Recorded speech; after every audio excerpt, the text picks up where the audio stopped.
नमस्ते, Radhe Radhe, hello everyone, welcome to our channel Bioverse the universe of biology. तो hopefully आप सब बहुत अच्छे से पढ़ाई कर रहे होंगे। आज जो टॉपिक हम पढ़ने वाले हैं वो होने वाला है आपका regulation of gene expression in prokaryote, जिसमें आप दो मॉडल्स पढ़ेंगे। एक होता है लैक ओपेरॉन और दूसरा होता है ट्रिप्टोफान ओपेरॉन। ये सारी चीज़ें क्या होती हैं इसको हम सीरीज़ वाइज पढ़ेंगे, ठीक है। लेकिन उससे पहले अगर आपने चैनल को पहली बार विजिट किया है तो चैनल को लाइक शेयर सब्सक्राइब जरूर कर दें। और आपको कोई प्रॉब्लम होती है तो हमें कमेंट सेक्शन में या हमारे टेलीग्राम चैनल या इंस्टाग्राम चैनल पे मैसेज कर सकते हैं, जिसका लिंक डिस्क्रिप्शन में दिया हुआ है। तो चलिए स्टार्ट करते हैं। अब हमको रेगुलेशन ऑफ जीन एक्सप्रेशन पढ़ने की ज़रूरत क्यों पड़ी? इसके पहले आपने दो चीज़ों की पढ़ाई की। एक आपने पढ़ा ट्रांसक्रिप्शन, ओके, मैं यहाँ लिखती हूँ। एक आपने पढ़ा ट्रांसक्रिप्शन, ठीक है, और दूसरा पढ़ा ट्रांसलेशन।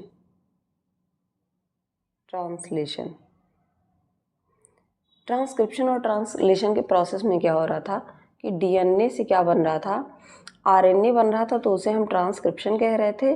और आरएनए से जब प्रोटीन बन रहा था तो उसे हम ट्रांसलेशन कह रहे थे, ठीक है।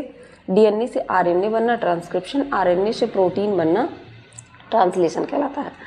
अब ये काम यानी कि डीएनए से आरएनए का बनने का काम, जिसको कि ट्रांसक्रिप्शन कहते हैं, ये काम अच्छे से हो, इस वजह से इसमें जो जीन पाई जाती है, आप सबको पता है कि क्रोमोसोम में इस तरीके से डीएनए और इस डीएनए में ही जीन पाया जाता है।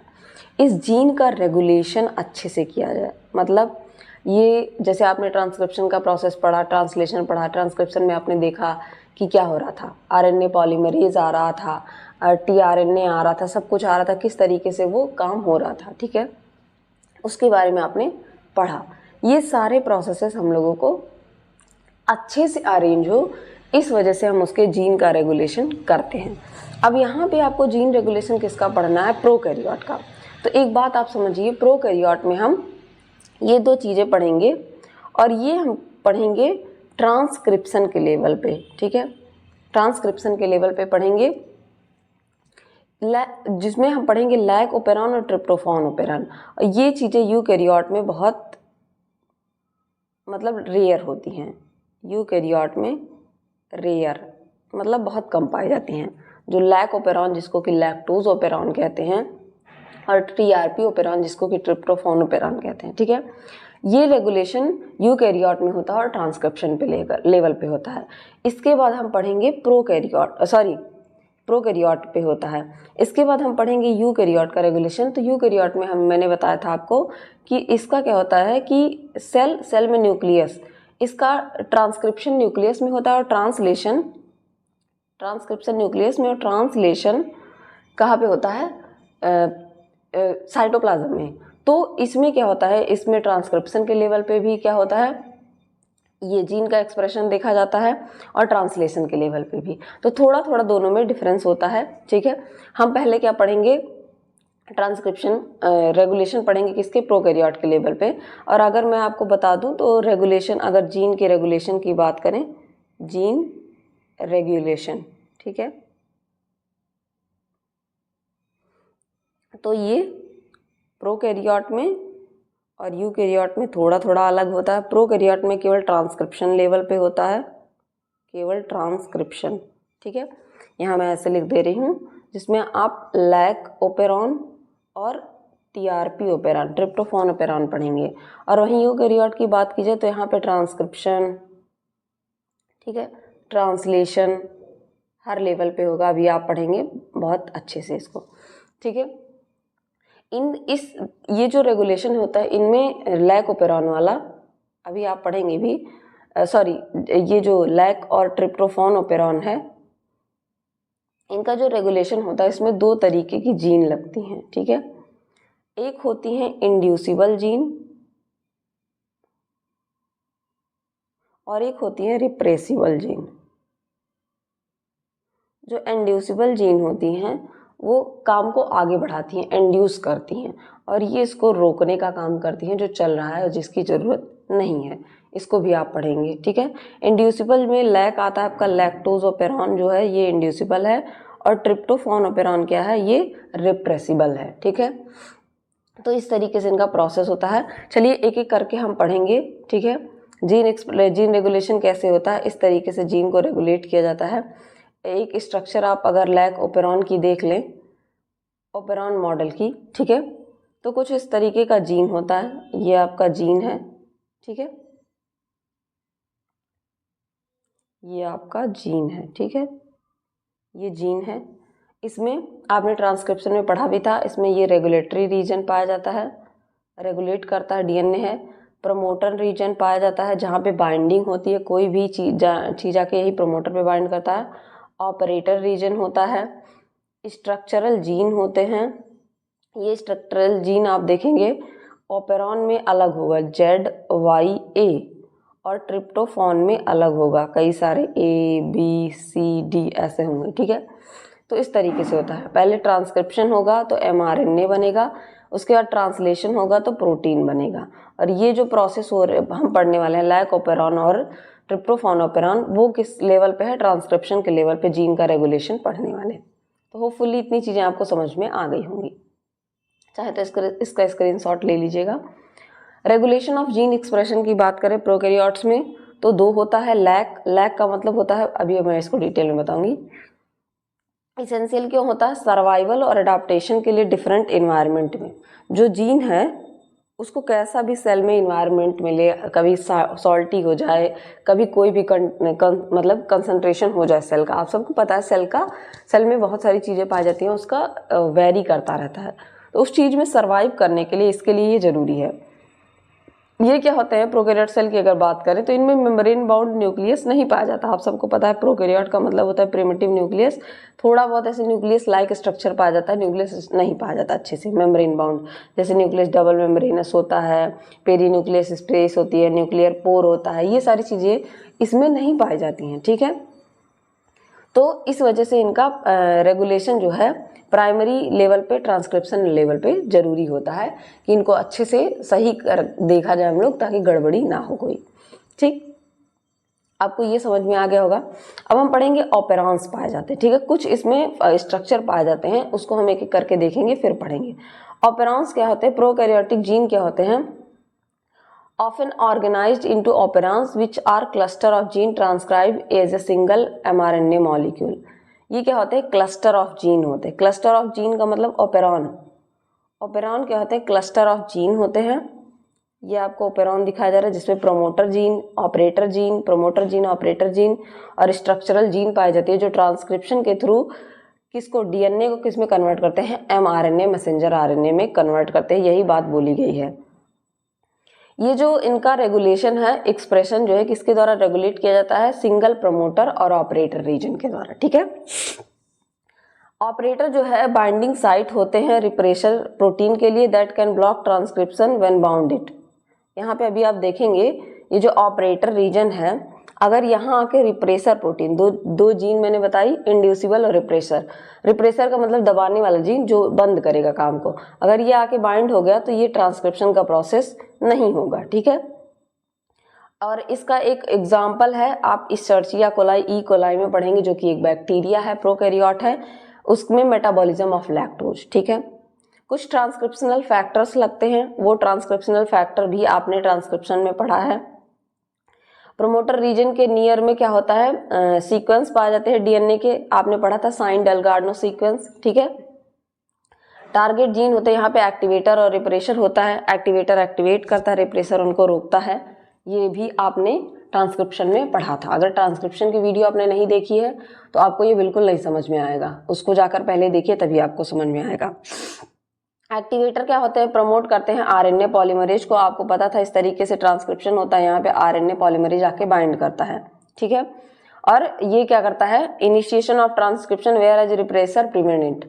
अगर यहाँ पे एक्टिवेटर आके बाइंड हुआ तो आरएनए पॉलीमरेज आके बाइंड होगा और ये काम चलेगा, और यहीं अगर रिप्रेसर आके बाइंड हुआ तो ये काम नहीं होगा।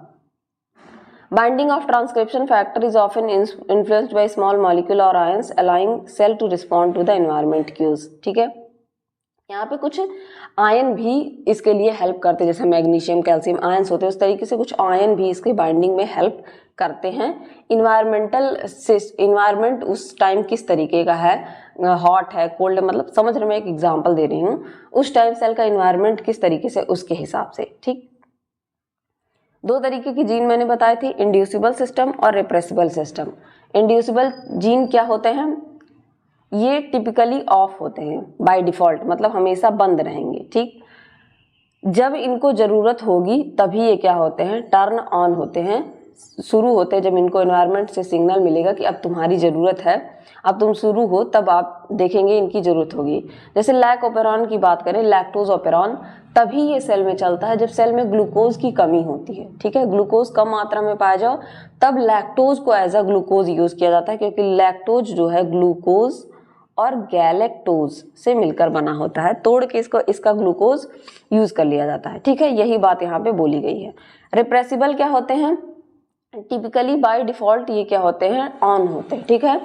और जब इनकी जरूरत नहीं होती है तब इनको क्या किया जाता है, ऑफ किया जाता है। एग्जाम्पल के टीआरपी ऑपेरॉन, जिसको कि ट्रिप्टोफॉन ऑपेरॉन कहते हैं, रिप्रेस करता है एक्सप्रेशन ऑफ जीन ट्रिप्टोफॉन सिंथेसिस में, ठीक है। होपफुली तो आपको ये दोनों बातें समझ में आ गई होंगी। अब हम जो चीज पढ़ने वाले हैं वो पढ़ने वाले हैं लैक ऑपेरॉन, ठीक है। लैक ऑपेरॉन को आप समझिए।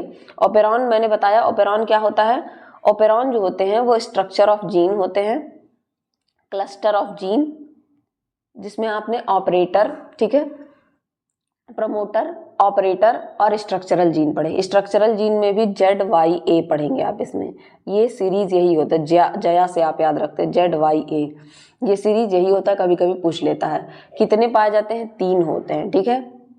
लैक ऑपेरॉन को हम लैक क्यों कह रहे हैं, क्योंकि इसका फुल फॉर्म है lactose operon. Lactose operon, lactose क्या है, अगर बायोमॉलिक्यूल के हिसाब से देखा जाए तो ये क्या है, ये एक डाइसैकेराइड है। क्या है, डाइसैकेराइड है, और ये ग्लूकोज और गैलेक्टोज से मिलकर बना होता है, ठीक है। ग्लूकोज और गैलेक्टोज से मिलकर बना होता है, और यहाँ पे इनमें ग्लाइकोसिडिक बॉन्ड पाया जाता है, ठीक है। ग्लाइकोसिडिक बॉन्ड पाया जाता है, जैसे अमीनो एसिड में पेप्टाइड बॉन्ड, उसी तरीके से ग्लूकोज में, मतलब इसमें आपके डाइसैकेराइड्स में ग्लाइकोसिडिक बॉन्ड पाया जाता है। तो इतनी बातें इसकी बेसिक आपको जाननी जरूरी थी, जो मैंने बता दी।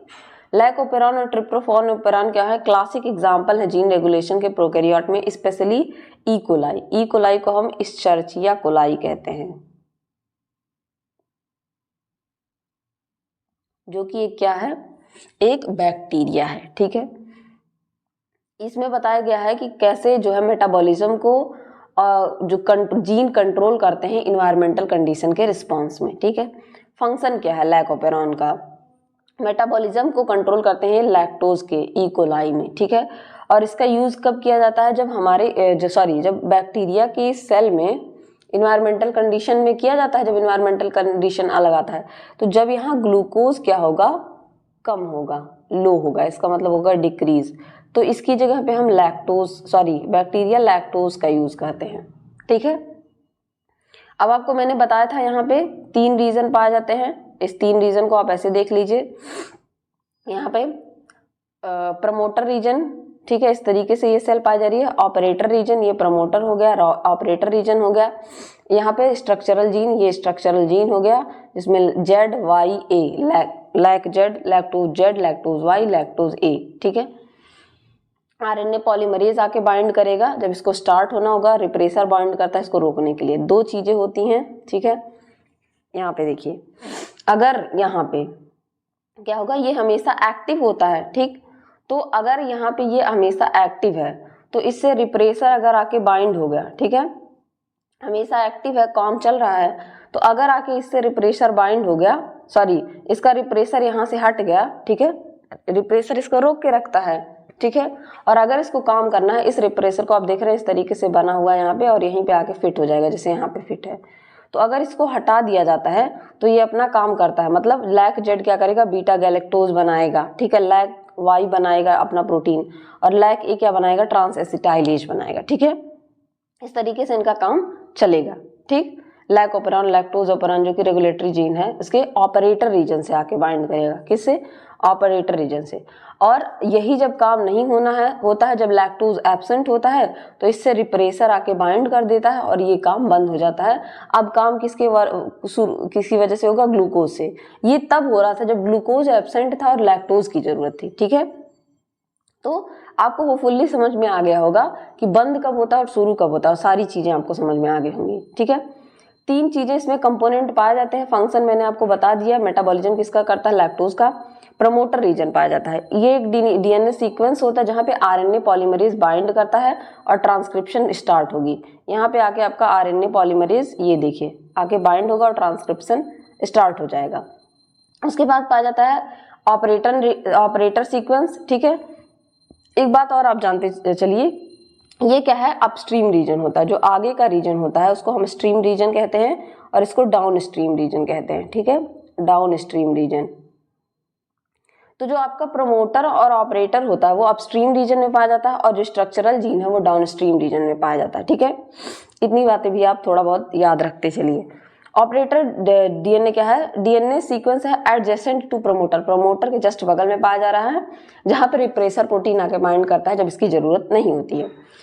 3 जीन्स इसमें इन्वॉल्व होते हैं, जो जीन क्या होते हैं, कोडिंग फॉर प्रोटीन, प्रोटीन को कोड करते हैं, जैसे अभी मैंने आपको दिखाया, जिसमें कि जेड पाया जाता है, लैक जेड जिसको कि बीटा गैलेक्टोसिडेज कहते हैं, लैक वाई पाया जाता है जिसको कि लैक्टोज परमिएज कहते हैं, और लैक ए पाया जाता है जिसको थायो गैलेक्टोसिडेज ट्रांस एसिटाइलेज कहते हैं, और ये यही प्रोटीन बनाएंगे। ठीक है, तो होपफुली ये बातें आपको समझ में आ गई होंगी कि क्या कौन सा क्या बना रहा है। ठीक है, तीनों आपको समझ में आ गए होंगे अच्छे से। ठीक, रेगुलेशन कैसे होता है इनका, रिप्रेसर क्या होगा, normally repressor protein encoded by lac L, lac I, ठीक है, gene binds to operator blocking RNA polymerase from transcribing to the lac Z. Normally क्या होता है, उससे आके बाइंड कर जाता है और बंद हो जाएगा। इंड्यूसर क्या कहते हैं, वह जब लैक्टोज प्रेजेंट होगा ये कन्वर्ट होगा एलोलैक्टोज में। लैक्टोज क्या होता है, ये किस में होता है, लैक्टोज जो है इनएक्टिव है, इसको पहले एलोलैक्टोज में कन्वर्ट किया जाता है। ठीक है, which bind to the repressor protein, जो रिप्रेसर प्रोटीन से जाके बाइंड करेगा, उसके कन्फर्मेशनल चेंज करेगा और उसको ऑपरेटर से बाइंड करने के लिए हटाएगा। मतलब पहले लैक्टोज रहेगा, लैक्टोज को एलोलैक्टोज में कन्वर्ट किया जाएगा और वो आके इस रिप्रेसर से बाइंड कर जाएगा। जब उससे आकर एलोलैक्टोज बाइंड कर जाएगा तो ये ऑपरेटर को खाली रहने देगा, ऑपरेटर खाली रहेगा तो ये आगे का प्रोसेस को पूरा चलने देगा। यही बात यहाँ पे कही गई है। कैटाबोलाइट रिप्रेशन, ग्लूकोज जो है presents inhibit the expression of the lac operon by regulating the cAMP CRP complex. यही बात कही जा रही है कि मैंने आपको बताया ये पाथवे तभी चलता है जब ग्लूकोज एब्सेंट होता है, ग्लूकोज कम होता है। तो जब यहाँ पे बोला जा रहा है कि ग्लूकोज जब प्रेजेंट होगा तो वो अपना पाथवे चलाएगा जिसको कि सीएमपी सीआरपी कॉम्प्लेक्स बना के वो पाथवे चलता है, और जब वो नहीं रहेगा तो लैक्टोज चलेगा। ठीक, फंक्शनैलिटी क्या है, लैक्टोज जो है available but glucose is scarce, मतलब जो लैक्टोज हो वो ज़्यादा हो और स्कार्स का मतलब होता है ग्लूकोज बहुत कम मात्रा में हो। तो ई कोलाई जो है प्रिफरेंशियली लैक्टोज का यूज़ करता है लाइकोपेरॉन के थ्रू, और एफिशिएंट मेटाबॉलिज्म लैक्टोज का करता है, मतलब शुगर की तरह लैक्टोज यूज़ करने लगेगा। लैक्टोज मैंने बताया डाइसैकेराइड है, ग्लूकोज और गैलेक्टोज से बना होता है। अब ग्लूकोज इसमें भी पाया जा रहा है तो जब ग्लूकोज उसकी सेल में कम होता है तो ये इस प्रोसेस को चलाता है। तो होपफुली इतनी बातें आपको समझ में आ गई होंगी। ठीक है, आपका लैक ओपेरॉन यानी कि लैक्टोज ओपेरॉन एकदम क्लियर हो गया होगा। ये क्या होता है, इंड्यूसिबल होता है। अब हम पढ़ने वाले हैं रिप्रेसिबल जीन, जो कि आपका होता है टीआरपी ओपेरॉन। टीआरपी क्या होता है, टीआरपी का फुल फॉर्म होता है ट्रिप्टोफॉन, जो कि एक अमीनो एसिड है। क्या है, अमीनो एसिड है tryptophan is a amino acid. ठीक है, अब ट्रिप्टोफॉन क्या होता है, control the biosynthesis of tryptophan in E coli. ये जो इस्चर्चिया कोलाई यानी कि जो बैक्टीरिया है उसमें ट्रिप्टोफॉन बनाने का काम करता है। ठीक है, ये ओपेरॉन जो है ट्रिप्टोफॉन बनाने का काम करता है। आपने अभी लैक ओपेरॉन पढ़ा, अब हम ट्रिप्टोफॉन ओपेरॉन पढ़ रहे हैं। ठीक है, ट्रिप्टोफॉन ओपेरॉन की अगर बात करें तो इसमें भी रीजन्स कितने होते हैं, सेम होते हैं उसी की तरह। मतलब आप देख रहे हैं यहाँ पे भी क्या हो रहा है, प्रमोटर रीजन पाया जा रहा है, ऑपरेटर रीजन पाया जा रहा है डाउन स्ट्रीम में, डी लिख देती हूँ, सॉरी अप स्ट्रीम में, और डाउन स्ट्रीम में क्या हो रहा है, स्ट्रक्चरल जीन पाया जा रहा है। ये स्ट्रक्चरल जीन है, आप इसको लिख लीजिएगा, जिसमें ट्रिप्टोफॉन EDCBA, ठीक है, इसको आप याद रख सकते हैं इस तरीके से ABCDE, उल्टा ABCDE लेकिन उल्टा आपको पढ़ना है। ठीक, इनमें ये पाए जाते हैं और यही सीक्वेंस होता है, हमेशा इसी सीक्वेंस में पाए जाते हैं। बिल्कुल आप इसमें अपना दिमाग मत लगाइएगा, ठीक है। तो इनका प्रोसेसिंग कैसे होता है, इनमें क्या चीज़ें पाई जाती हैं, आपने देखा, ठीक है। ये नॉर्मली क्या होते हैं, ये नॉर्मली एक्टिव रहते हैं, ठीक है, चलते रहते हैं और इनको इनएक्टिव किया जाता है, ठीक है।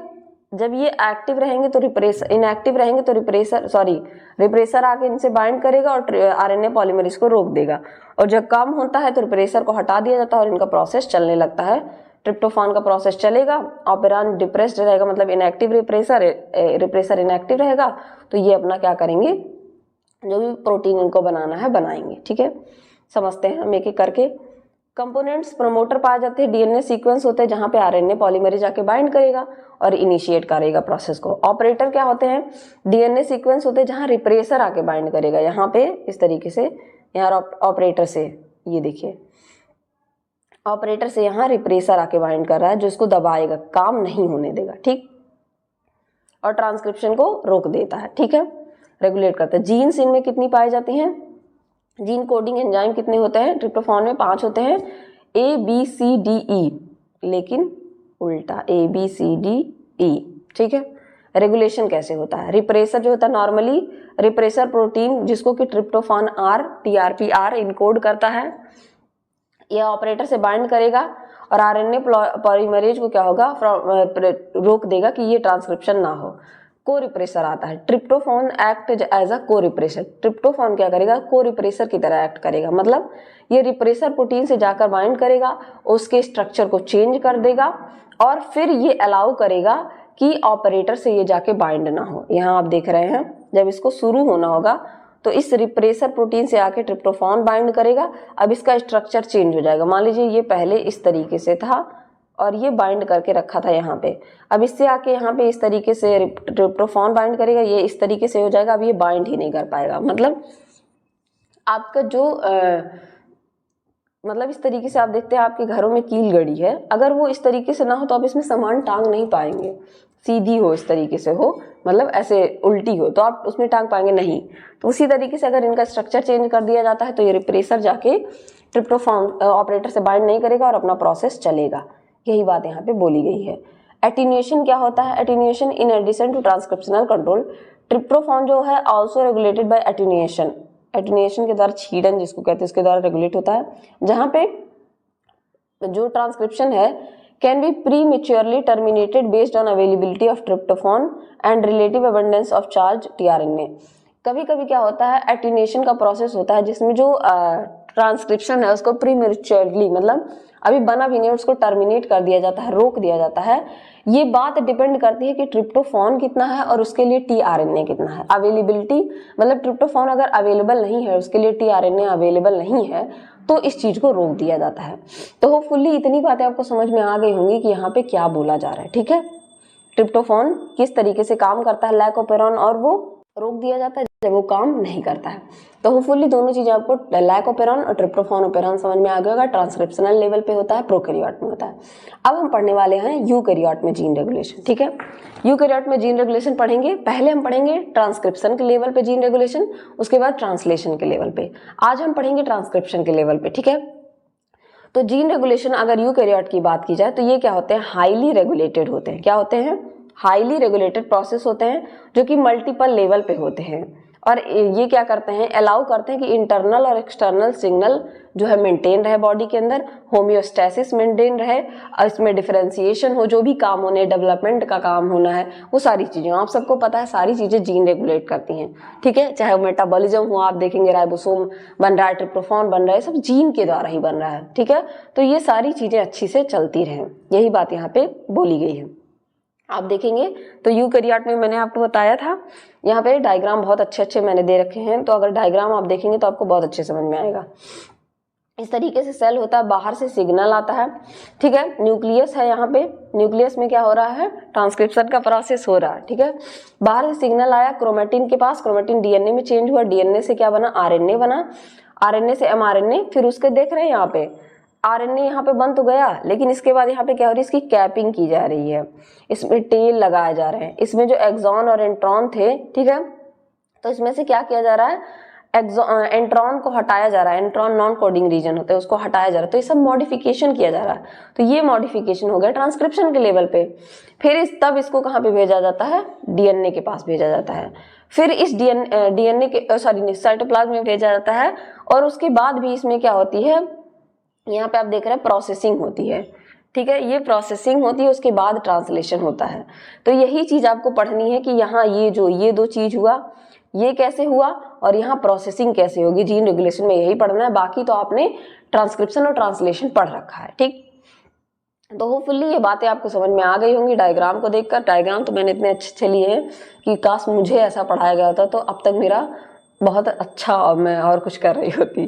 फिलहाल मैं अच्छा कर रही हूँ, आप सबको पढ़ा रही हूँ, बट मुझे और अच्छा लगता कि अगर ऐसे हम लोगों को पढ़ाया गया होता। हम लोग के टाइम पे तो ये सब कुछ था ही नहीं, ठीक है। तो चलिए देखते हैं ट्रांसक्रिप्शनल रेगुलेशन। अब आप सबको पता है जीन तो बनाने की जरूरत है नहीं, उसमें प्रमोटर रीजन ये सारी चीजें पाई ही जाती हैं। प्रमोटर होते हैं और इनहेंसर होते हैं, कुछ प्रमोटर होते हैं कुछ इनहेंसर होते हैं, ठीक है। प्रमोटर इनहेंसर क्या होते हैं, प्रमोटर यूकैरियोटिक जीन में क्या होते हैं, कॉम्प्लेक्स रेगुलेटरी प्रोटीन होते हैं जिनमें प्रमोटर्स पाए जाते हैं, जहाँ पे आरएनए पॉलीमरेज आके बाइंड करेगा, आरएनए पॉलीमरेज प्रमोटर पे आके बाइंड करेगा। इनहेंसर होते हैं जहाँ पे डीएनए सीक्वेंस का ट्रांसक्रिप्शन होता है, जिसमें आपने क्या पढ़ा था, कोजक सीक्वेंस, क्योंकि यूकैरियोट में कोजक होता है और प्रोकैरियोट में साइन-डेल्गार्नो सीक्वेंस होता है, ठीक। डीएनए सीक्वेंस इनहेंस करेगा ट्रांसक्रिप्शन को, ट्रांसक्रिप्शनल फैक्टर पाया जाता है। ट्रांसक्रिप्शन फैक्टर आपने पढ़ा था ETF1, ETF2, ठीक है। ये रेगुलेटरी सीक्वेंस से आके बाइंड करेंगे, या तो उसको एक्टिवेट करेंगे या रिप्रेस करेंगे, यही बात मैंने आपको बताई। ट्रांसक्रिप्शन फैक्टर का क्या काम है, दे कैन बी एक्टिवेटर और रिप्रेसर, ये एक्टिवेटर भी हो सकते हैं रिप्रेसर भी हो सकते हैं। इंटरैक्ट करते हैं कोरेगुलेटरी प्रोटीन से जो क्रोमेटिन के स्ट्रक्चर को इन्फ्लुएंस करेंगे, आरएनए पॉलीमरेज को रिक्रूट करेंगे, यहाँ पे लाके रखेंगे और इनिशिएट करेंगे, और नहीं जरूरत है तो बंद कर देंगे, यही बात यहाँ पे बोली गई है, ठीक है। यहाँ पे डायग्राम मैंने ले लिया गया, ओ सॉरी डायग्राम तो ऊपर मैंने आपको दिखाया ही। एपिजेनेटिक रेगुलेशन क्या होता है, क्रोमेटिन स्ट्रक्चर पाया जाता है और हिस्टोन पाया जाता है। तो आप सबने न्यूक्लियस का स्ट्रक्चर पढ़ा है, आपको न्यूक्लियस में पता है कि क्रोमोसोम पाया जाता है, क्रोमोसोम में क्रोमेटिन पाया जाता है। क्रोमेटिन दो चीजों से मिलकर बना होता है, हिस्टोन प्रोटीन, न्यूक्लियोसोम पाया जाता है, न्यूक्लियोसोम में हिस्टोन प्रोटीन और लिंकर डीएनए पाए जाते हैं। इस तरीके से आपका हिस्टोन प्रोटीन पाया जाता है जो 8 सब यूनिट से मिलकर बना होता है, जिसमें H2A, H2B, H3 और H4 ये पाया जाता है। ये एक लिंकर से जुड़ा होता है, ठीक है, क्रोमेटिन के मैं बात कर रही हूँ। तो ये क्या होते हैं, और इसी के अराउंड में कलर चेंज कर दूं, इसी के अराउंड में ऐसे डीएनए रैप होता है, ठीक है, डीएनए रैप होता है। जब आप डीएनए कंपैक्शन आपने पढ़ा होगा तो वहां पे इसको जरूर पढ़ा होगा कि डीएनए ऐसे पाया जाता है। मैंने एक आउटलाइन आपको बता दिया, ठीक है, किस तरीके से ये पाया जाता है। तो ये जो मशीनरी होती है इसके बारे में आप थोड़ा सा देखेंगे, ठीक है। डीएनए यूकैरियोट सेल में रैप्ड होता है हिस्टोन प्रोटीन के अराउंड में, ठीक है। कहाँ पे रैप होता है, हिस्टोन प्रोटीन के अराउंड में क्या होता है, रैप होता है, ठीक है। The accessibility of DNA to transcription machinery is regulated by modification of histone. और इसकी एक्सेसिबिलिटी जो है, कैसे जीन का रेगुलेशन करते हैं, मॉडिफिकेशन किस में करते हैं, हिस्टोन प्रोटीन में। इसमें क्या करेंगे, एसिटाइलेशन करेंगे, मेथाइलेशन करेंगे, इसमें से डीएनए का मेथाइलेशन करेंगे, ठीक है। यही बात, इस वजह से आपको ये जानना जरूरी है। हिस्टोन मॉडिफिकेशन क्या होता है, एसिटाइलेशन होता है हिस्टोन का, जनरली क्या करता है, correlate with active transcription, active transcription के साथ रिलेट करेगा, while methylation can be associated with both activation and repression depending on the specific histone and site. और जो हिस्टोन होता है दोनों के साथ, जो आपने यहाँ पे एक्टिवेटर और रिप्रेसर पढ़ा था प्रोमोटर रीजन पे, दोनों से आके ये बाइंड करेगा, ये इसी में क्या होगा, बेसिकली इसी में चेंज किया जाता है, ठीक है। जो आप ये जीन पढ़ते हैं, जीन में ये हिस्टोन पाया जाता है, इसी में चेंज किया जाता है, ठीक है। तो होपफुली अंदर की पूरी बात आपको समझ में आ गई होगी कि क्या कही जा रही है। पोस्ट ट्रांसलेशनल ट्रांसक्रिप्शनल रेगुलेशन होता है। पोस्ट ट्रांसलेशनल किसका मतलब क्या है, ये जो यहाँ पे आप कर रहे हैं कैपिंग, टेलिंग, इसी को कहते हैं, ठीक है। तो इसमें क्या होता है, एमआरएनए की प्रोसेसिंग की जाती है। यूकैरियोट एमआरएनए जो है सेवरल प्रोसेसिंग स्टेप होता है, अभी मैं इसको पढ़ाऊंगी। कैपिंग, स्प्लाइसिंग और पॉलीएडेनाइलेशन होता है, जो एमआरएनए को स्टेबिलिटी प्रोवाइड करेगा और ट्रांसलेशन अच्छे से होगा। जब एमआरएनए अच्छा पाया जाएगा तो आगे ट्रांसलेशन अच्छे से करेगा, प्रोटीन अच्छे से बनेगा, यही बात यहाँ पे बोली जा रही है, ठीक है। सॉरी, यही बात बोली जा रही है। Sorry for disturbance. RNA binding proteins पाए जाते हैं। RNA binding protein specific sequence होते हैं एमआरएनए में, जो एमआरएनए की स्टेबिलिटी, लोकलाइजेशन और ट्रांसलेशन को रेगुलेट करते हैं। रेगुलेशन ऑफ एमआरएनए स्टेबिलिटी किसके द्वारा, कुछ और एमआरएनए पाए जाते हैं जैसे एमआई और SI RNA, small non coding RNA होते हैं और ये एमआरएनए ट्रांसक्रिप्ट से बाइंड करते हैं, इंड्यूस करते हैं डिग्रेडेशन और inhibit translation, thereby regulating gene expression. मतलब ये क्या करते हैं कि अगर मान लीजिए कोई गड़बड़ी हो गई आपके ट्रांसक्रिप्शन वाले लेवल पे, मतलब यहाँ पे कोई गड़बड़ी हो गई ट्रांसक्रिप्शन वाले लेवल पे, तो यहाँ पे आके क्या होंगे, एमआई आरएनए, छोटे छोटे आरएनए होते हैं, और एसआई आरएनए आकर बाइंड कर जाएंगे और इस प्रोसेस को रोक देंगे। मतलब ये प्रोसेस नहीं होने देंगे ताकि ये आगे ना जाए और ट्रांसलेशन ना हो और गलत प्रोटीन ना बने। ये काम करते हैं एमआई आरएनए और एसआई आरएनए। ठीक है, अब हम पढ़ेंगे आपको पोस्ट मतलब इसका देखिए ट्रांसक्रिप्शन रेगुलेशन में हमने पढ़ा, और पोस्ट ट्रांसलेशनल मॉडिफिकेशन को हम और डिटेल में भी आगे पढ़ेंगे। बाकी इससे रिलेटेड चीजें मैंने बताई। बेसिकली हम उसमें पढ़ेंगे कि कैपिंग कैसे की जाती है, स्प्लाइसिंग कैसे की जाती है और पॉलीएडेनाइलेशन कैसे किया जाता है। ठीक है, इसके बाद आपके सिलेबस में एक चीज है कि role of gene expression euchromatin और हेट्रोक्रोमेटिन में। तो यूक्रोमेटिन हेट्रोक्रोमेटिन क्या होता है, आप सबने क्रोमोसोम का स्ट्रक्चर पढ़ा है। क्रोमोसोम कुछ इस तरीके का दिखता है, कुछ इस तरीके का स्ट्रक्चर इसका होता है। इसमें रीजन्स पाए जाते हैं कुछ, जैसे सेंट्रोमियर, टीलोमियर। उसी तरीके से इस क्रोमोसोम में आप जब इसको कलर करेंगे तो ऑरेंज कलर की जो आपको स्ट्रक्चर देख रहे हैं यहाँ इस रीजन में और इस रीजन में, इसको हम हेट्रोक्रोमेटिन कहते हैं। और यहाँ पे जो स्ट्रक्चर दिख रहा है इसको हम यूक्रोमेटिन कहते हैं। अब बोलेंगे आप इसकी जरूरत क्या है, तो हेट्रोक्रोमेटिन जो होता है ये जो होता है कि डार्क कलर की इस पे स्टेनिंग आती है, ये बहुत ज्यादा टाइटली अरेंज होता है। जब क्रोमोसोम की पैकिंग आप पढ़ेंगे, आप सबने क्रोमोसोम कंपैक्शन पैकिंग पढ़ा होगा, उसमें आप देखते हैं कि हेट्रोक्रोमेटिन क्या होता है, बहुत ज्यादा डार्क होता है और इसमें अरेंजमेंट डीएनए का बहुत ज्यादा कॉम्पैक्ट होता है। इस वजह से यहाँ ट्रांसक्रिप्शन नहीं होता है। जो आपका ट्रांसक्रिप्शन होता है क्रोमोसोम में जहां जीन पाया जाता है वो इस यूक्रोमेटिन वाले रीजन में होता है। ये डार्क लाइट स्टेन होता है और लूजली अरेंज होता है। इसी वजह से यहाँ पे यूक्रोमेटिन में होता है क्या आपका क्या कहते हैं, ट्रांसक्रिप्शन। आप देखिए यूक्रोमेटिन और कितना ज्यादा कॉम्पैक्ट अरेंजमेंट है और ये ऐसे लूजली अरेंज है, तो यहाँ पे क्या होता है, आसानी से ट्रांसक्रिप्शन हो जाता है। यही मैंने बताने के लिए दो डायग्राम आपको दिखाया है, नहीं तो अगर मैं आपको पोथा पढ़ा दूं आपको समझ में ही नहीं आएगा। ठीक है, तो चलिए हम समझते हैं यूक्रोमेटिन क्या होता है। यूक्रोमेटिन लोकेशन मैंने आपको बता दी कहाँ पे पाया जाता है, यही बात यहाँ पे लिखी है, लोकेशन मैंने बताया। न्यूक्लियस में पाए जाते हैं, एक रीजन में पाए जाते हैं जहां पे ट्रांसक्रिप्शन होता है। स्ट्रक्चर की बात करें तो लूजली पैक्ड होते हैं, लेस कंडेंस्ड होते हैं और कंपेयर्ड हेट्रोक्रोमेटिन के कंपेयर में लेस कंडेंस होते हैं, जैसा कि मैंने अभी आपको डायग्राम में दिखाया। एक बार और दिखा देती हूँ, भूल जाते हैं आप जल्दी। ये वाला, ये लेस कंपैक्ट और ये बहुत ज्यादा ऐसे ऐसे ऐसे ऐसे अरेंजमेंट है। ठीक है, तो ट्रांसक्रिप्शनल एक्टिविटी इनकी क्या होती है। ट्रांसक्रिप्शनल एक्टिविटी की बात करें तो यूक्रोमेटिन क्या होते हैं, जनरली एक्टिव ट्रांसक्रिप्शन इनमें होता है, लेस कॉम्पैक्ट स्ट्रक्चर होते हैं और अलाउ करते हैं रेगुलेटरी प्रोटीन और आरएनए पॉलीमरेज को बाइंड करें और आसानी से ट्रांसक्रिप्शन हो सके, एमआरएनए बने। जीन एक्सप्रेशन क्या होता है, यहाँ पे एक्टिवली ट्रांसक्राइब्ड होते हैं, प्रोड्यूस करते हैं एमआरएनए को और ट्रांसलेशन होता है प्रोटीन का इसके through. Histone modification, euchromatin characterize किया जाता है हिस्टोन मॉडिफिकेशन के द्वारा। हिस्टोन मैंने अभी आपको बताया, ऑक्टामर यूनिट होते हैं, 8 यूनिट से बने होते हैं, लिंकर प्रोटीन से मिलकर बने होते हैं, न्यूक्लियोसोम का पार्ट होते हैं और उसी के किनारे डीएनए आपका बाइंड होता है। ठीक है, यहाँ पे क्या होता है, प्रमोट करते हैं ट्रांसक्रिप्शन को, यहाँ पे एसिटाइलेशन किया जाता है हिस्टोन टेल का, मैंने अभी आपको आगे भी बताया। ये मॉडिफिकेशन क्या करते हैं, लूजन द इंटरेक्शन बिटवीन हिस्टोन और डीएनए मेकिंग और DNA more accessible for transcription, जिसकी वजह से डीएनए में ट्रांसक्रिप्शन आसानी से होता है। ठीक, हेट्रोक्रोमेटिन यूक्रोमेटिन का स्ट्रक्चर आपको समझ में आ गया होगा। ठीक है, अब हम बात करते हैं हेट्रोक्रोमेटिन की। तो स्ट्रक्चर मैंने बताया, डेंसली पैक्ड होते हैं, हाईली कंडेंस्ड होते हैं। ठीक है, लोकेशन की बात करें तो हेट्रोक्रोमेटिन टिपिकली कहाँ पे पाए जाते हैं, पेरीफेरी पे पाए जाते हैं न्यूक्लियस के, मतलब यहाँ टीलोमियर पे आपने देखा, और क्या होते हैं, सेंट्रोमियर के रीजन में पाए जाते हैं। इनको हेट्रोक्रोमेटिन कहा जाता है। ट्रांसक्रिप्शनल एक्टिविटी की बात करें तो इन ट्रांसक्रिप्शनली इनएक्टिव होते हैं। क्या होते हैं, ट्रांसक्रिप्शनली इनएक्टिव होते हैं या रिप्रेस्ड होते हैं, दबा दिया जाता है। कॉम्पैक्ट स्ट्रक्चर होता है, इस वजह से यहाँ पर ट्रांसक्रिप्शनल मशीनरी काम ही नहीं कर पाती है, नहीं होता है।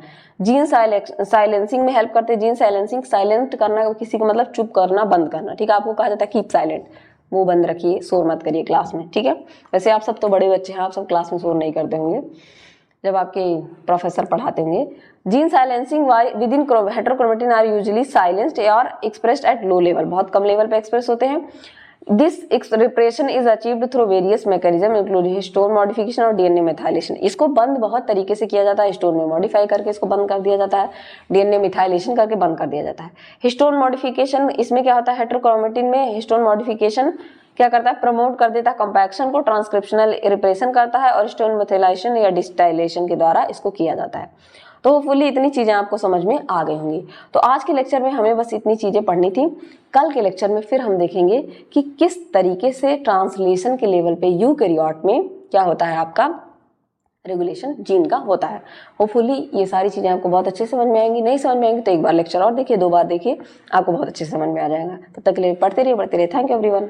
सेल में न्यूक्लियस, न्यूक्लियस में क्या हुआ आपका, क्या हुआ, डीएनए से, ठीक है, आरएनए बना, ठीक है, आरएनए बना, और ये एमआरएनए जब बन गया एमआरएनए और इसका ट्रांसलेशन होना है, तो ये अब कहाँ पे होगा, इस साइटोप्लाज्म में होगा। तो आप सबको पता है यहाँ पे क्या था, सिचुएशन अलग था।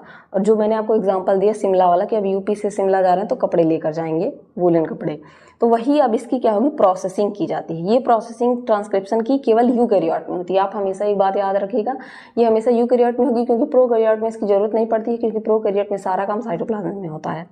तो यूकैरियोट में होगा, यूकैरियोट में 3 प्रोसेस होंगी। एक होगा आपका कैपिंग, दूसरा होगा पॉलीएडिनाइलेशन जिसको कि टेलिंग कहते हैं, और तीसरा होगा स्प्लाइसिंग। पॉलीएडिनाइलेशन आपने पढ़ा भी टर्मिनेशन के टाइम पे। कैपिंग यहाँ होती है इसकी आगे की तरफ, ठीक है, ये सब आप मत देखिए, बहुत हार्ड है। प्रोटीन कोडिंग सीक्वेंस पाए जाते हैं यहाँ पे, और यहाँ पे पॉलीएडिनाइलेशन होगा। ये सीक्वेंस देखिए, AAA मिल गया, और यहाँ पे पॉली ए टेल ऐड होगा, ठीक है, इस तरीके से इनका एडिशन होगा। चलिए इसको देखते हैं। इस तरीके से कुछ काम होगा, डीएनए होगा, डीएनए में प्रोमोटर रीजन है। अब यहाँ पे ट्रांसक्रिप्शन होगा, आरएनए पॉलीमरेज सेकेंड लगेगा, एडिशन होगा 5 प्राइम जीटीपी का, कैपिंग होगी 5 प्राइम जीटीपी, कैपिंग हो गई इस तरीके से, ठीक है, कैप लग गया, और 3 प्राइम ए टेल इस तरीके से इसमें ऐड हो गया। मतलब ये आप देख सकते हैं यहाँ पे इसकी कैपिंग कर दी गई, ताकि ये पता है क्या होता है कि साइटोप्लाज्म में कई सारे एंजाइम पाए जाते हैं जो इसको तोड़ देंगे। आरएनए बहुत अनस्टेबल होता है तो इसको तोड़ देंगे, इसलिए इसकी कैपिंग कर दी जाती है, मॉडिफाई थोड़ा सा इसमें स्ट्रक्चर में चेंज कर दिया जाता है, ताकि जैसे आप थर्मामीटर देखते हैं तो थर्मामीटर में से किंक लगा होता है, ये किंक इसलिए लगा होता है ताकि पारा उसका गिर ना जाए। वही काम यहाँ पे इसको मॉडिफाई कर दिया जाता है ताकि ये साइटोप्लाज्म में जाने के बाद टूट ना जाए। एडिशन कर दिया जाता है पॉली ए टेल का। उसके बाद आरएनए स्प्लाइसिंग होती है। स्प्लाइसिंग क्यों होती है, आप सबको पता है कि आरएनए जो है एक्सॉन और 2 एंट्रॉन, 2 पार्ट आप पढ़ते हैं, ठीक है। तो क्या होता है कि आपका जो प्रोकैरियोट होता है उसमें सिर्फ एक्सॉन पाया जाता है, ठीक है, लेकिन यूकैरियोट में ये दोनों चीज़ें पाई जाती हैं, एक्सॉन एंड एंट्रॉन, ठीक है। तो वहाँ पे स्प्लाइसिंग की जरूरत नहीं पड़ती है, लेकिन यहाँ पे एंट्रॉन क्या है, नॉन कोडिंग रीजन, उसकी जरूरत नहीं होती है, तो उसको कट करना पड़ता है। उसके कट करने को स्प्लाइसिंग कहते हैं, ठीक है। होपफुली ये प्रोसेस आपको समझ में आ गया होगा। स्प्लाइसिंग हो जाती है, उसके बाद यहाँ पे पॉलीपेप्टाइड बन जाता है, ठीक है, पॉलीपेप्टाइड। तो अब यहाँ पे समझते हैं कि क्या होता है, सीक्वेंस ऑफ इवेंट क्या होता है आरएनए प्रोसेसिंग में। कैपिंग होती है सबसे पहले, फिर स्प्लाइसिंग होती है, यानी कि इंट्रॉन को रिमूव किया जाता है और एक्सॉन को कनेक्ट किया जाता है। ऐसे इंट्रॉन इसको हटा देंगे तो यहाँ से एक्सॉन को फिर उठा के इस तरीके से कनेक्ट कर देंगे, ठीक है। और पॉलीएडिनाइलेशन होता है 3 प्राइम एंड पे। कैपिंग क्या होता है, फंक्शन क्या होता है, मॉडिफिकेशन कर दिया जाता है इसके 5 प्राइम एंड का, ठीक है, 5 प्राइम एंड का मॉडिफिकेशन जो मैंने आपको दिखाया। प्रोसेस क्या होता है, immediately after RNA polymerase second synthesise the initial segment of mRNA, जहाँ पे 7 मेथाइल गुआनोसिन जिसको कि M7G कैप कहते हैं, ऐड कर दिया जाता है 5 प्राइम एंड पे इस तरीके से। यहाँ पे ये कैप इन अटैच कर दिया जाता है, ठीक है, कैप लगा दिया गया। स्ट्रक्चर कैप कंसिस्ट होता है गुआनिन न्यूक्लियोटाइड का, जो कि 5 प्राइम और 5 प्राइम ट्राइफॉस्फेट लिंकेज से अटैच होता है, और ये एमआरएनए को प्रोटेक्ट करने का काम करता है ताकि एमआरएनए डिग्रेड ना हो, टूटे ना, और एमआरएनए को फैसिलिटेट करता है एक्सपोर्ट करने में, मतलब न्यूक्लियस से साइटोप्लाज्म में जाने के लिए, और हेल्प भी करता है, ठीक। ये इसीलिए कैपिंग की जाती है। और रोल क्या होता है, कैप होता है इसेंशियल एफिशिएंट रोल प्ले करता है ट्रांसलेशन में। ट्रांसलेशन के लिए बहुत ज़्यादा जरूरी होता है, क्योंकि कई सारे एक्सोन्यूक्लियस पाए जाते हैं। एक्सोन्यूक्लियस एंडोन्यूक्लियस क्या होता है, एंजाइम होते हैं।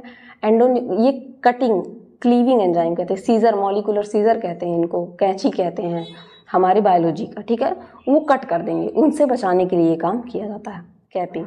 पॉलीएडिनाइलेशन क्या होता है? पॉलीएडिनाइलेशन क्या होता है? एडिशन करता है पॉली ए टेल का 3 प्राइम एंड पे, ठीक है, एमआरएनए में। स्ट्रक्चर क्या होता है? Poly A polymerase string Beed इस तरीके से अटैच कर दी जाती है एडेनोसिन न्यूक्लियोटाइड की, इसी वजह से इसको पॉली ए कह रहे हैं क्योंकि एडेनोसिन न्यूक्लियोटाइड अटैच हो रहा है to the cleaved 3 prime end of mRNA, जो कट होता है, क्लीव होता है, अभी मैंने आपको बताया, उस एंड पे अटैच कर दिया जाता है। रोल क्या होता है? एमआरएनए को स्टेबिलिटी प्रोवाइड करता है, न्यूक्लियर एक्सपोर्ट मतलब न्यूक्लियस से साइटोप्लाज्म में जाने के लिए, और ट्रांसलेशन में हेल्प करता है, मतलब कुल मिला के बचाने के लिए एमआरएनए को, उसको एक्सपोर्ट करने के लिए और उस ट्रांसलेशन में हेल्प करने के लिए काम किए जाते हैं। स्प्लाइसिंग क्या होती है? मैंने आपको बताया कि इसको क्या करते हैं, एक्सॉन को कट करके इंट्रॉन को जोड़ना, ठीक है, सॉरी इंट्रॉन को हटा के एक्सॉन को जोड़ना स्प्लाइसिंग प्रोसेस है। इंट्रॉन नॉन कोडिंग रीजन होते हैं, ठीक है, इंट्रॉन क्या नॉन कोडिंग रीजन है प्री एमआरएनए ट्रांसक्रिप्ट में, और एक्सॉन कोडिंग रीजन है। तो मैच्योर एमआरएनए जो बनता है, प्रोसेस कैसे होता है? Splicing is mediated by spliceosome. Spliceosome एक कॉम्प्लेक्स होता है, इसका यूज किया जाता है, जिसमें छोटे छोटे small nuclear ribo nucleo protein पाए जाते हैं, राइबो न्यूक्लियो प्रोटीन पाए जाते हैं, जिसको SNRNPs कहा जाता है, और कुछ अदर प्रोटीन पाए जाते हैं, वो हेल्प करते हैं। मैकेनिज्म क्या होता है इसमें?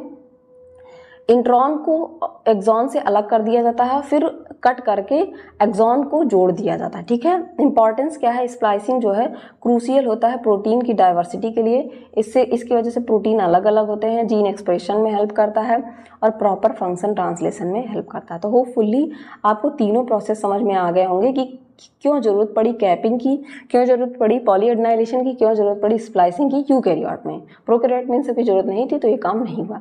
तो होपफुली अब आपका कभी भी इनिशियल, ठीक है। आज इस लेक्चर में हम पढ़ेंगे कि रेगुलेशन जो होता है जीन का ट्रांसलेशन के लेवल पे कैसे होता है। आप सबको पता है पहले ट्रांसक्रिप्शन होगा, देन ट्रांसलेशन होगा। तो ट्रांसक्रिप्शन के लेवल पे हमने जीन का रेगुलेशन पढ़ लिया, क्या क्या जरूरत पड़ती है, कैसे होता है। अब हम पढ़ेंगे कि ट्रांसलेशन के लेवल पे, यानी कि ट्रांसलेशन जब हो रहा है उस टाइम पे, और ट्रांसलेशन के बाद यानी कि प्रोटीन जब बन गया उसके बाद किस किस चीज़ की मॉडिफिकेशन की ज़रूरत पड़ती है, क्या चीज़ें उसमें मॉडिफाई करनी पड़ती हैं कि प्रोटीन अच्छे से स्टेबल रहे, जिस चीज़ की ज़रूरत है वही प्रोटीन बने। ये सारी चीज़ें इसमें डिसाइडेड होती हैं। तो आज इस लेक्चर में हम यही कवर करेंगे। उससे पहले अगर आपको कोई प्रॉब्लम होती है, क्वेरी होती है, तो आप कमेंट सेक्शन में या हमारे इंस्टाग्राम चैनल या टेलीग्राम चैनल पे मैसेज कर सकते हैं, जिसका लिंक डिस्क्रिप्शन में दिया हुआ है। तो चलिए स्टार्ट करते हैं। अगर हम रेगुलेशन की बात करें तो रेगुलेशन मतलब मैंने आपको पहले भी बताया है कि रेगुलेशन का मतलब होता है किसी चीज़ को कंट्रोल करना, रेगुलेट करना। कि जैसे कोई चीज़ आप घर में पका भी रहे हैं, ठीक है, कुकिंग कर रहे हैं, तो आप ये इस चीज़ का ध्यान रखते हैं कि ज़्यादा ओवर कुक ना हो जाए या लेस कुक ना रहे, वो अच्छे से पका रहे ताकि आपको खाने में अच्छा लगे। फॉर एग्ज़ाम्पल यही काम रेगुलेशन में होता है कि जो यहाँ पे प्रोसेस है ना, जैसे एमआरएनए से क्या डीएनए से क्या हो रहा है, ट्रांसक्रिप्शन होके एमआरएनए बन रहा है, इस एमआरएनए से फिर प्रोटीन बनेगा। तो ये ध्यान रखा जाता है ये सारी चीज़ें बहुत अच्छे से हो, कोई इनमें गड़बड़ ना हो, क्योंकि ये हमारा जेनेटिक मटेरियल है और जेनेटिक मटेरियल में कोई भी प्रॉब्लम हुई तो कई तरीके के auto immune disease, genetic disease हो जाते हैं, ठीक है। तो इसीलिए इसका ध्यान रखा जाता है। तो रेगुलेशन की बात की जाए, जो रेगुलेशन होता है ट्रांसलेशन लेवल पे और पोस्ट ट्रांसलेशन मॉडिफिकेशन जिसको कहते हैं, क्रिटिकल प्रोसेस होता है, जो कि कब होता है? After mRNA has been transcribed and translated into protein. ये प्रोसेस कब होता है? जब एमआरएनए डीएनए से एमआरएनए बन जाता है, ट्रांसक्रिप्शन हो जाता है और प्रोटीन का ट्रांसलेशन होना होता है। ये जो आपका पूरा का पूरा प्रोसेस होगा, ये इंश्योर करता है कि प्रोटीन जो है बहुत अच्छे तरीके से सिंथेसाइज हो, मतलब कि प्रोटीन अच्छे से बने, उसमें फोल्डिंग हो। आप सबको पता है प्रोटीन इस तरीके से बन गया, लेकिन असल में प्रोटीन 3D और स्ट्रक्चर में, क्वाटरनरी स्ट्रक्चर में पाया जाता है। तो ये फोल्डिंग बहुत अच्छे से हो, मॉडिफाइड हो और लोकलाइज्ड विद इन सेल के अंदर पाया जाए। Ultimately affect their function and stability, ultimately उनका फंक्शन और स्टेबिलिटी को अच्छे से ये प्रोवाइड करें।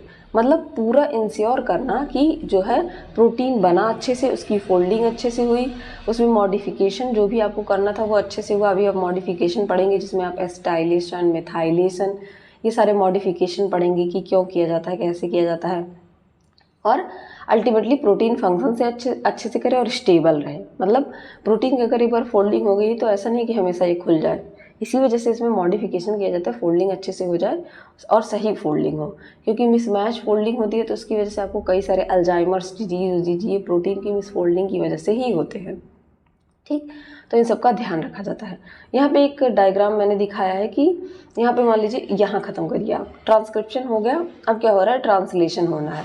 तो ट्रांसलेशन होने के लिए बहुत सारी चीज़ों का ध्यान रखा जाता है कि ट्रांसलेशन अगर अच्छे से मैच हो गया तो ट्रांसलेशन होगा, चॉप्ड अप हो जाएगा, और नहीं होगा तो ट्रांसलेशन को रोक दिया जाएगा। ठीक है, mRNA के बेसिस पे कुछ मॉडिफिकेशन किए जाएंगे ट्रांसलेशन के बाद, उसको आप पढ़ेंगे, जिसमें फॉस्फोराइलेशन वगैरह आते हैं, ग्लाइकोसाइलेशन, यूबिक्विटिनेशन, कई सारे डाइसल्फाइड एसिटाइलेशन, कई सारे फंक्शन आएंगे, अभी आप इसको पढ़ेंगे। ठीक है, रेगुलेशन कैसे ट्रांसलेशन लेवल पे किया जाता है, तो इसको देखिए। तो ट्रांसलेशन लेवल पे आप सबको पता है इनिशिएशन फैक्टर की ज़रूरत पड़ती है। ठीक है, आरएनए पॉलीमरेज राइबोसोम की ज़रूरत पड़ती है, राइबोसोम की ज़रूरत पड़ती है, टीआरएनए एमआरएनए की ज़रूरत पड़ती है।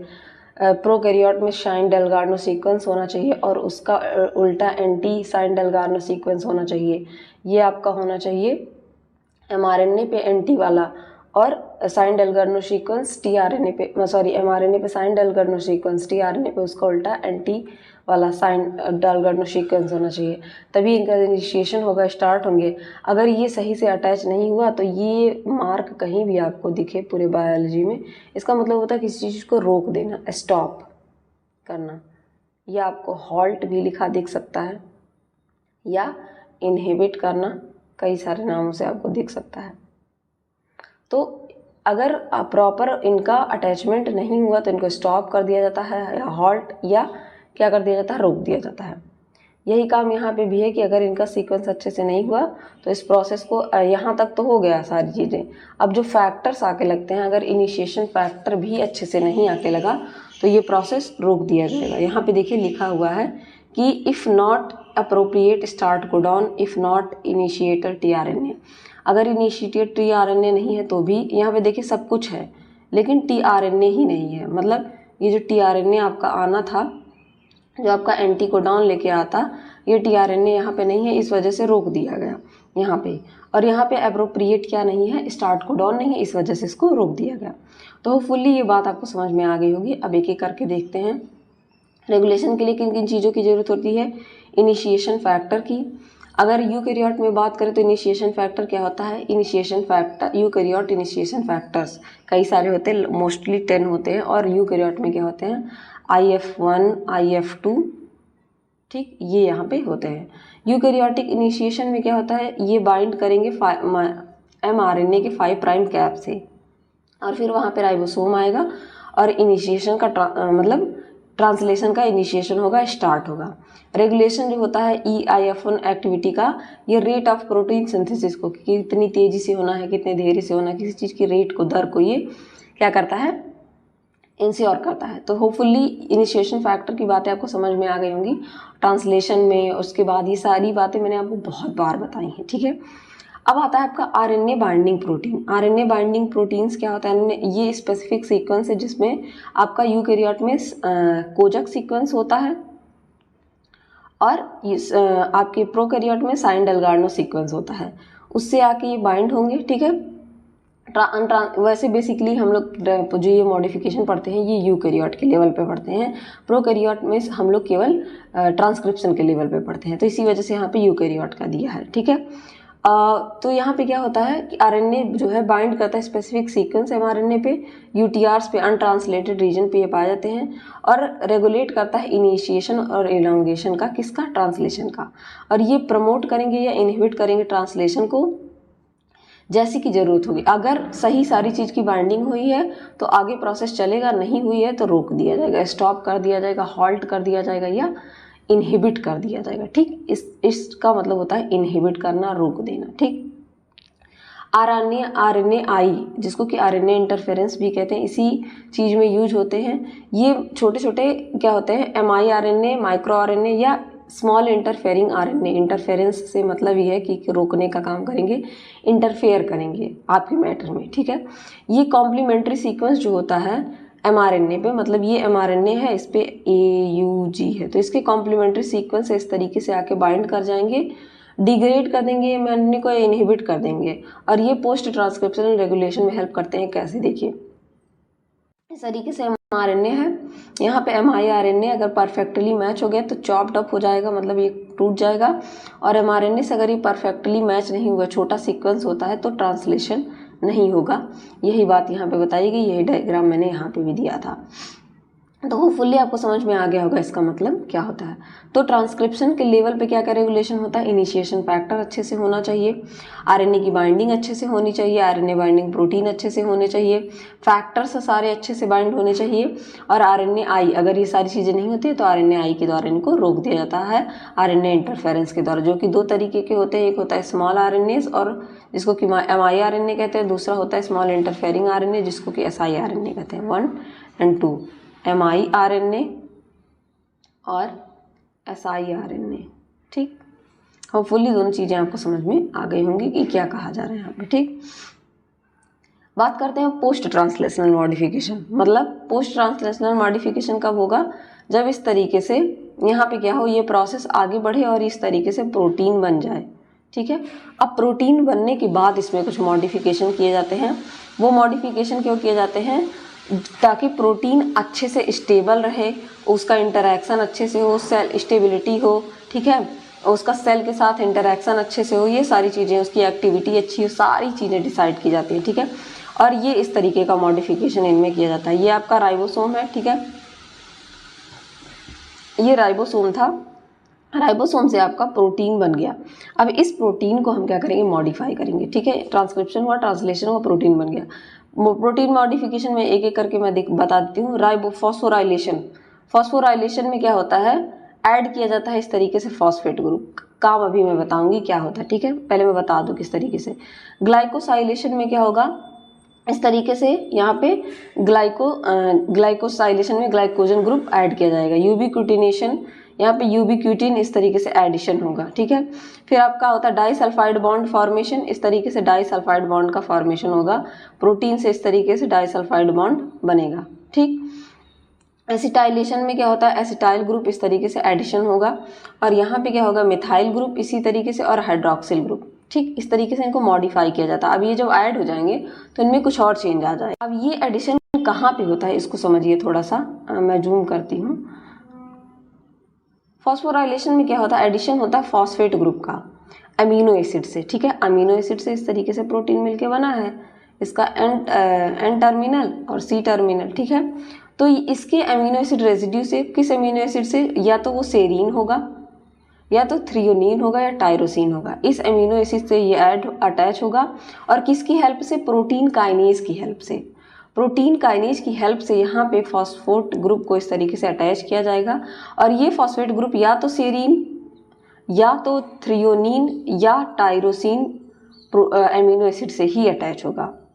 और ये क्या करता है, फॉस्फोराइलेशन क्या करता है, अल्टर कर देता है प्रोटीन की एक्टिविटी को बदल देगा, अल्टर कर देगा उसकी स्टेबिलिटी को, और उसका इंटरैक्शन किसी और मॉलिक्यूल के साथ, प्रोटीन किसी की और के साथ इंटरैक्ट करना चाहता है तो उसमें ये हेल्प करेगा, ये इसका काम है। देन होता है एसिटाइलेशन। अब एसिटाइल ग्रुप मैंने बताया प्रोटीन में इस तरीके से एसिटाइल ग्रुप आके अटैच किया जाएगा। ये एसिटाइल ग्रुप कहाँ किससे अटैच होता है, लाइसिन रेसिड्यू से, लाइसिन से आके अटैच होगा। रेसिड्यू इसलिए बोला जा रहा है कि जब लाइसिन इससे आके अटैच होगा तो यहाँ से क्या होगा, और दूसरा कंपाउंड तो H2O निकलेगा, इसी वजह से यहाँ रेसिड्यू कहा जाता है हमेशा अमीनो एसिड को, क्योंकि अमीनो एसिड को कंबाइन करने पे H2O बाहर निकलता है, इस वजह से इनको रेसिड्यू कहा जाता है। मैंने एडिशनल इन्फॉर्मेशन दे दी। वहाँ पे क्या था, सेरीन, थ्रीनियन और ट्रिप्टोफान से अटैच हो रहा था, यहाँ पे लाइसिन रेसिड्यू से अटैच होगा और एसिटाइल ट्रांसफरेज की मदद से। और ये क्या करता है, प्रोटीन के फंक्शन को, उसकी स्टेबिलिटी को और सब सेलुलर लोकेलाइजेशन, मतलब स्टेबिलिटी बढ़ा देगा प्रोटीन के फंक्शन को, और सेल के अंदर जो उसका ट्रांसफर होना है प्रोटीन का, सब सेलुलर लोकेलाइजेशन कहीं भी जाना है उसमें हेल्प करेगा। देन आता है आपका ग्लाइकोसाइलेशन। अगर मैं ग्लाइकोसाइलेशन की बात करूं तो यहाँ पे क्या होता है, इस तरीके से ये वाला ग्रुप आके प्रोटीन से अटैच हो जाएगा। ठीक, एडिशन होता है ऑलिगोसैकेराइड चेन का, मतलब आप सबने ग्लूकोज पढ़ा होगा तो ग्लूकोज में मोनोसैकेराइड, डाइसैकेराइड और पॉलीसैकेराइड, ऑलिगोसैकेराइड आपने पढ़ा। तो ऑलिगोसैकेराइड क्या होता है, 1 से 10 ग्लूकोज का सीक्वेंस होता है। ये सीक्वेंस आके अटैच होगा किससे, एस्पराजीन से। एस्पराजीन इज अमीनो एसिड, उसके एन से लिंक होगा। ठीक है, या सेरीन या थ्रियोनीन के ऑक्सीजन से लिंक होगा, ऑक्सीजन से। यहाँ पे या तो नाइट्रोजन से, आपको मैंने बताया था किस तरीके से, NH3 और ये आपका हो गया COOH, और यहाँ पे आपका H या कुछ भी CH2, इस तरीके से आपका अमीनो एसिड का स्ट्रक्चर होता है। तो N यहाँ पे आता है और N टर्मिनल C टर्मिनल आता है, तो N टर्मिनल से या O टर्मिनल से आके अटैच होगा। ग्लाइकोसाइलेशन प्रोटीन की फोल्डिंग के लिए, प्रोटीन को फोल्ड करने के लिए इस तरीके के स्ट्रक्चर में, इससे इसको बनाने के लिए, स्टेबिलिटी प्रोवाइड करने के लिए, सेल के साथ इंटरैक्शन के लिए, एक सेल का दूसरे सेल के साथ इंटरैक्शन के लिए बहुत ज़रूरत होती है, ठीक। देन होता है यूबिक्विटिनेशन। यूबिक्विटिनेशन क्या प्रोसेस है? यूबिक्विटिनेशन एक प्रोसेस है जिसमें प्रोटीन को तोड़ा जाता है, ठीक है, एक प्रोसेस के थ्रू, जिसको कि प्रोटियोसोमल डिग्रेडेशन भी कहते हैं। ये आपको थोड़ा अभी आगे डिटेल में पढ़ना है। इसमें क्या होता है, अटैच किया जाता है यूबिक्विटिन मॉलिक्यूल्स को लाइसिन रेसिड्यू से, लाइसिन से, ठीक है, लाइसिन से आके इस तरीके से यूबिक्विटिन को अटैच कर दिया जाएगा। ये प्रोटीन टारगेट करते हैं किसका? डिग्रेडेशन करेंगे प्रोटियोसोम के द्वारा, ठीक है, और एक्टिविटी और लोकलाइजेशन में हेल्प करेंगे। भी आप इसको अच्छे से पढ़ेंगे। फिर मिथाइलेशन किया जाता है, मिथाइल ग्रुप ऐड किया जाएगा लाइसिन या आर्जिनिन रेसिड्यू से, मिथाइल ट्रांसफरेज की हेल्प से। और मिथाइलेशन क्या करता है? Protein protein interaction, gene expression और सिग्नलिंग पाथवे। सिग्नलिंग पाथवे आपने फर्स्ट सेमेस्टर में पढ़ा होगा, उसमें ये हेल्प करते हैं, ठीक है, कैसे सिग्नल मिलना है उस चीज़ में ये हेल्प करेंगे, ठीक। यहाँ पे एक और मैंने डायग्राम दिया है। इस तरीके से क्या होता है, अटैचमेंट की जाती है प्रोटीन में, एस्टाइल ग्रुप का, फास्फोरिल ग्रुप का, यूबिक्विटिनेशन, मिथाइलेशन एंड ग्लाइकोसाइलेशन, ठीक। ये देख रहे हैं ग्लाइकोसाइलेशन में कुछ 8 से 10 आपको यहाँ पे दिख रहे होंगे, ये ग्लूकोज हैं, ठीक है, से 6H12O6, ये इसी की सीरीज जुड़ी हुई है। आप सबको पता है इस तरीके का स्ट्रक्चर पाया जाता है, ग्लूकोज का ऐसा स्ट्रक्चर पाया जाता है, तो इस तरीके से ये अटैच होते हैं। ये सब आपने बायोमोलिक्यूल्स में पढ़ा होगा ग्लूकोज में। अब हम पढ़ने वाले प्रोटीन की फोल्डिंग के लिए मॉलिक्यूलर चैपरॉन्स की जरूरत पड़ती है, ठीक है। प्रोटीन फोल्डिंग क्या होता है?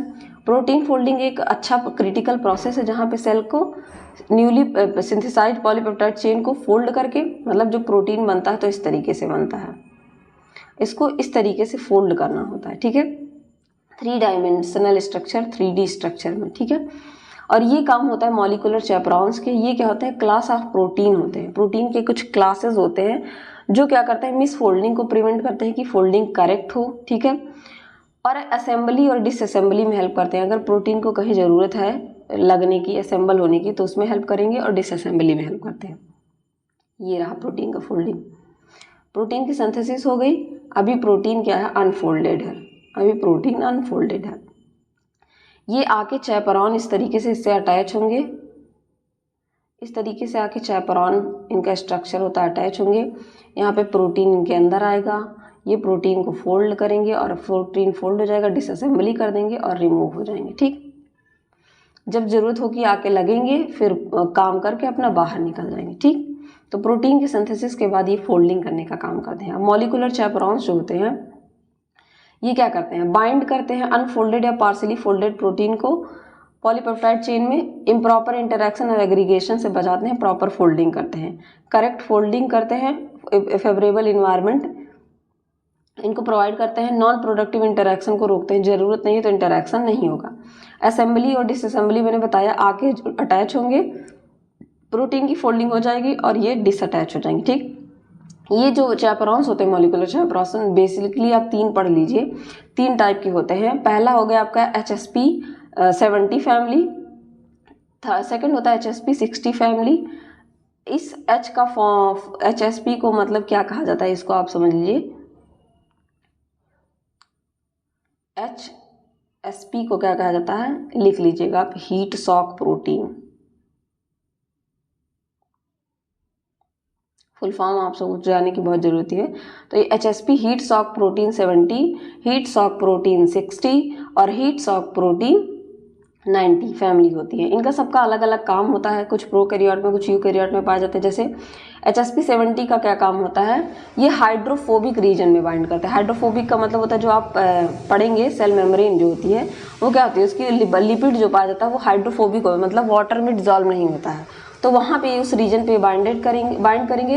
अनफोल्डेड प्रोटीन को क्या करेंगे, एग्रीगेट नहीं होने देंगे, मतलब जो अनफोल्डेड प्रोटीन है उनको एग्रीगेट नहीं होने देंगे और उनको फोल्डिंग के लिए फैसिलिटेट करेंगे, ठीक है।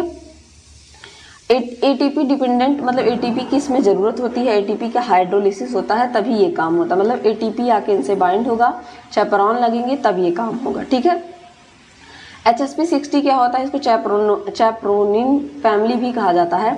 ये क्या होता है, इनमें ग्रोईएल और ग्रोईएस दो कंपोनेंट होते हैं जो कि बैक्टीरिया में यानी कि प्रोकैरियोट में पाए जाते हैं, और देन CT और TRIC यूकैरियोट में पाए जाते हैं, ठीक है। ये दो तरीके के बैक्टीरिया पाए जाते हैं, इनका बस नाम याद रख लीजिए। इनका फंक्शन क्या होता है, बैरल लाइक, इस तरीके का बैरल लाइक स्ट्रक्चर ये बनाएंगे, सॉरी बैरल आपने ये देखा होगा, इस तरीके से टब्स वगैरह बैरल्स होते हैं, ये बाल्टी टाइप के होते हैं, टब आप कह सकते हैं इस तरीके के होते हैं, ये इस तरीके से बैरल का फॉर्मेशन करेंगे, ठीक है, बैरल लाइक स्ट्रक्चर का फॉर्मेशन करेंगे। और जो प्रोटीन को मान लीजिए कोई मिसफोल्ड या कुछ गड़बड़ हो गया तो इस तरीके से बैरल लाइक स्ट्रक्चर इनकैप्सुलेट करेंगे, इसके अंदर प्रोटीन को लाएंगे, अलग एक इन्वायरमेंट में इसको करेक्ट करेंगे और बाहर निकाल देंगे। यही बात यहाँ पे कही गई है कि बैरल लाइक स्ट्रक्चर को इनकैप्सुलेशन, इनकैप्सुलेशन का मतलब होता है किसी चीज़ को कैप्सूल में बंद कर देना। आप सबने मूवीज़ में देखा होगा कि कोई कैप्सूल में रहते हैं, घर कैप्सूल एक घर टाइप का होता है, ठीक है। बंद करेंगे, अनफोल्डेड प्रोटीन को फोल्ड करेंगे और सही करके बाहर भेज देंगे। ये भी क्या होता है, एटीपी डिपेंडेंट होता है, एटीपी की ज़रूरत पड़ती है इसको इस काम को करने के लिए, ठीक है। देन HSP90 फैमिली की मैं बात करूं तो इनका फंक्शन क्या होता है, फोल्डिंग और स्टेबलाइजेशन प्रोवाइड करते हैं, सिग्नलिंग पाथवे में हेल्प करते हैं। जब सिग्नलिंग आप पढ़ा होगा आपने कि कैसे किसी मॉलिक्यूल को मान लीजिए अगर न्यूक्लियस के अंदर जाना तो उसके ऊपर NLS, ठीक है, न्यूक्लियर लोकलाइजेशन सिग्नल होना चाहिए कि मुझे न्यूक्लियस के अंदर जाना है तभी वो अंदर जाने पाएगा, ठीक। ये भी क्या होता है, एटीपी डिपेंडेंट कन्फर्मेशनल चेंज करते हैं, को चैपरॉन के साथ मिलकर ये काम करेंगे। तो होपफुली चैपरॉन आपको समझ में आ गया होगा कि चैपरॉन बोलिए या शैपरॉन्स, जो भी आप प्रोनाउंस करिए इसको, सब सही है। इंटरसेलुलर प्रोटीन डिग्रेडेशन पढ़ना आपको वाया यूबिक्विटिनेशन। अभी यूबिक्विटिनेशन मैंने पढ़ाया था यहाँ, जब यहाँ पे मैंने ये पढ़ाया था आपको कि किस तरीके से इनमें मॉडिफिकेशन होता है उसके बाद। तो यूबिक्विटिनेशन क्या करता है, प्रोटीन डिग्रेडेशन, प्रोटीन को तोड़ने में हेल्प करता है। जरूरी नहीं है प्रोटीन को हमेशा बनने की जरूरत पड़े, उसको तोड़ने की भी जरूरत पड़ती है। तो इंट्रासेलुलर प्रोटीन डिग्रेडेशन होता है वाया किसके द्वारा, यूबिक्विटिनेशन के द्वारा। अब यूबिक्विटिनेशन क्या है, इंट्रासेलुलर प्रोटीन डिग्रेडेशन या यूबिक्विटिनेशन जो होता है फंडामेंटल प्रोसेस होता है यूकैरियोट का, किसका, यूकैरियोट सेल का, जो ये इंश्योर करता है कि टर्नओवर जो प्रोटीन का, मतलब कितना प्रोटीन आ रहा है कितना जा रहा है। टर्नओवर का मतलब आप समझते होंगे, जरूर आपने सुना होगा कि आपका टर्नओवर कितना, मतलब आप कितना माल खरीदते हैं कितना बेचते हैं, ठीक है, इस तरीके की चीज़ें।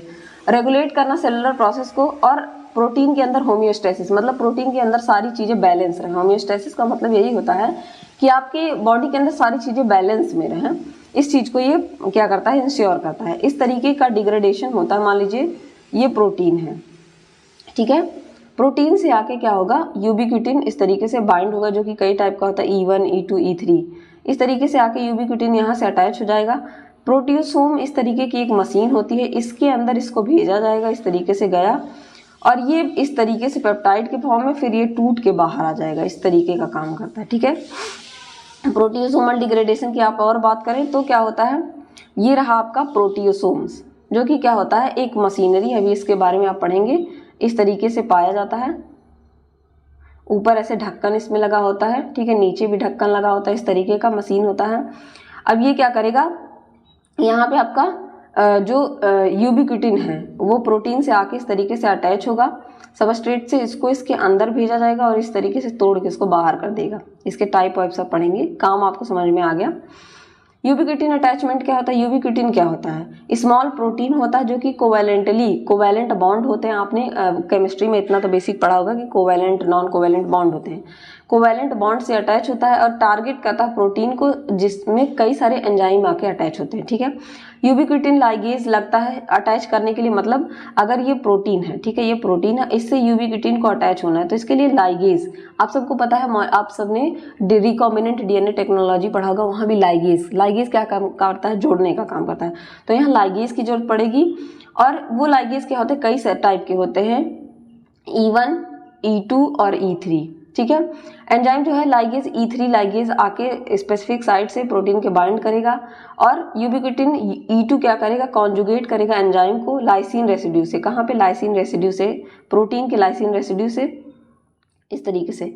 E1 आएगा, ATP लगेगा, E1 से यूबिक्विटिन, फिर E2 से इस तरीके से E2 आया, इससे यूबिक्विटिन, और ये यहाँ पे यूबिक्विटिन इस तरीके से बाइंड होगा कहाँ पे, लाइसिन।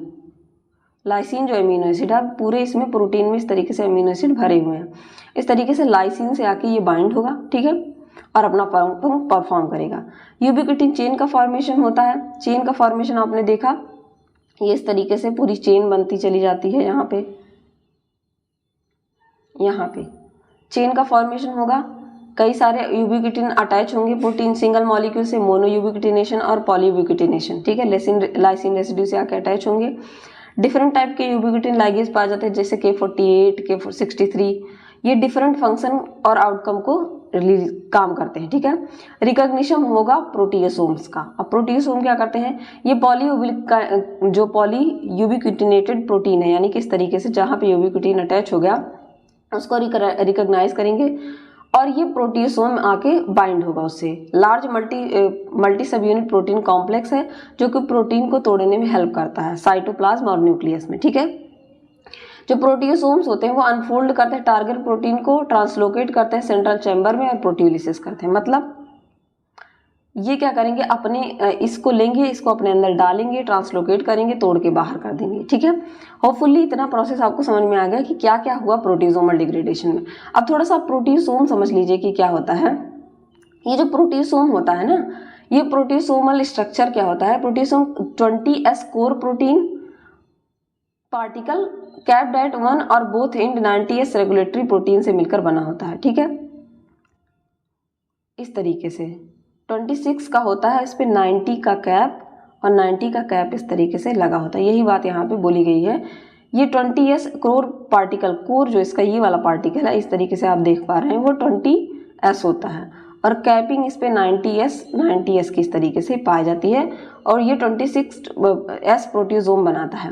जो 90S होता है रेगुलेटरी पार्टिकल होता है, बाइंड करता है पॉली यूबिक्विटिनेटेड प्रोटीन से, मतलब ये वाले से आके बाइंड करेगा, इस तरीके से बाइंड करेगा, अपने अंदर ले जाएगा और तोड़ के बाहर कर देगा, ठीक है।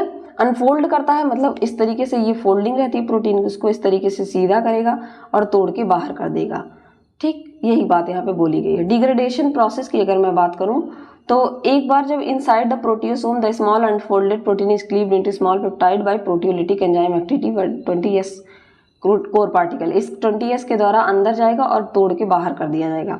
These peptides are then release into cytoplasm, फिर ये पेप्टाइड क्या होंगे, पेप्टाइड टूट जाएगा, पेप्टाइड बॉन्ड से बना था, साइटोप्लाज्म में आ जाएगा और फर्दर इसका डिग्रेडेशन होता है अमीनो एसिड का और ये रिसाइकल होते हैं सेल में, ठीक। तो होपफुली आपको प्रोटियोसोमल डिग्रेडेशन समझ में आ गया होगा। एक प्रोसेस आपको और पढ़ना है साइलेंसिंग, जो मैंने ऊपर भी बताया, आरएनए इन्फ्रेंस के द्वारा mRNA की जीन की साइलेंसिंग, मतलब जीन को साइलेंट कर दिया जाता है, रोक दिया जाता है कुछ देर के लिए।